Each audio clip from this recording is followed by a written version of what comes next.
So for the people who didn't see her yet completely in her costume, this is Power Girl, and the body and the head are actually a real lady from reallady.com, R1 Adela, with a very nice tan line on her body as well.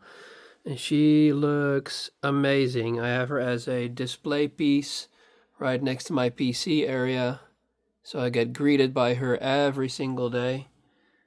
And yeah, you know, you always have a problem with clothing sometimes, or outfits.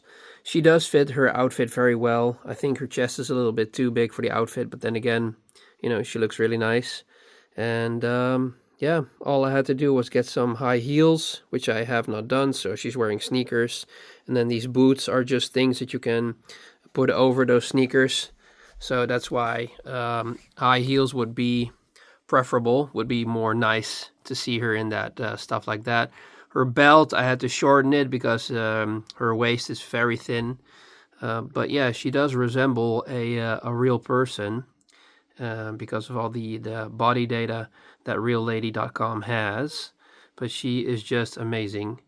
And yeah, I'm super happy with her right next to my PC area. She's just amazingly gorgeous. She fills out the suit. And hopefully we can do something else with her in the future, like maybe make her into another character. So yeah, check out the unboxing on my channel if you haven't done so already.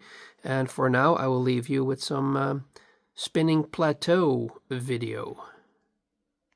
Ladies and gentlemen, I present to you a Rebel Drifter exclusive, Real Lady R1 Adela dressed up as Power Girl.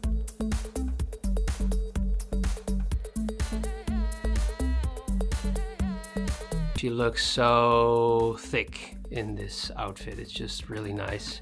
Even when you look at the sides of the suit she's wearing, where her chest pops out and her back as well, it's just really, really nice.